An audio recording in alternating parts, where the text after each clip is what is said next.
Grace est rapidement apparue comme l'un des personnages phares de Koh Lanta, le feu sacré, notamment grâce à sa peur panique des insectes.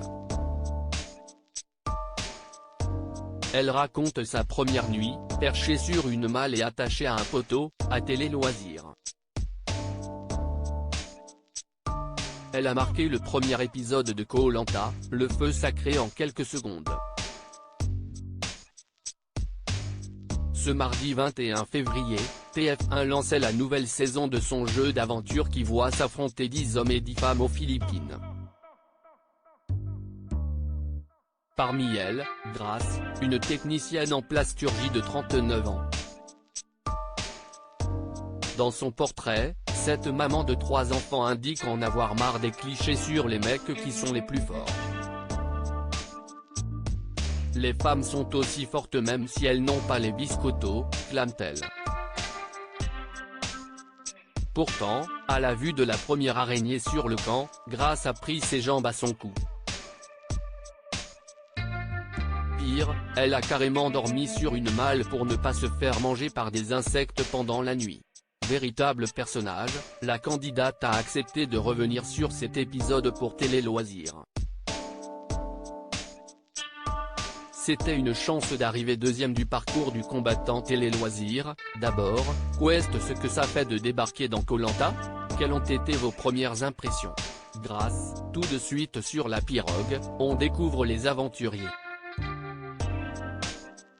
On a déjà des a priori, des préjugés, on se dit peut-être qu'avec lui ou avec elle, ça ne va pas marcher. En arrivant sur la plage, on les découvre et on se dit que si est finalement n'importe quoi. Les deux capitaines d'équipe, Nicolas et Elena, vous voulez dans leur tribu. Si est flatteur? Ça fait énormément plaisir et je me suis dit que j'avais bien fait d'arriver deuxième parce que si j'étais arrivé en première position avec Nicolas, je n'aurais pas pu être dans son équipe. Alors que quelques affinités s'étaient créées sur la plage en arrivant. C'était une chance d'arriver deuxième pour se retrouver dans la même équipe. Si vous aviez pu choisir, vers qui vous seriez-vous tourné?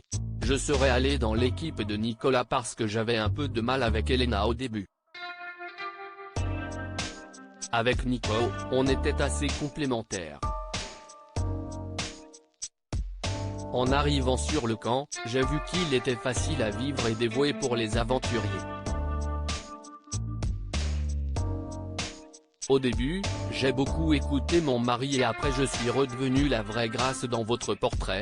Vous dites que vous voulez montrer aux femmes qu'elles sont toutes des guerrières. Et juste après, vous vous asseyez sur la malle pour qu'aucun insecte ne vous grimpe dessus pendant la nuit. Si est-ce un peu contradictoire, non?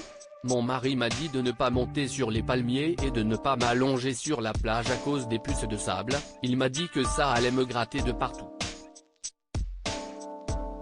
Je l'ai écouté mais ne vous inquiétez pas, ça ne dure qu'un temps. Au début, j'ai beaucoup écouté mon mari et après je suis redevenu la vraie Grace qui ne l'écoute pas à la maison d'ailleurs, je ne sais pas pourquoi j'ai voulu l'écouter là-bas, rire. Il m'a dit de ne pas m'allonger sur la plage alors qu'il n'y a que des plages partout. À part dormir perché sur le palmier, ça allait être compliqué. Comment avez-vous eu l'idée de dormir attaché à ce poteau?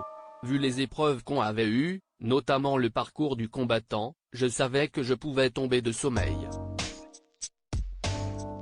Je me suis dit qu'en m'attachant, je n'allais pas me blesser en tombant par terre.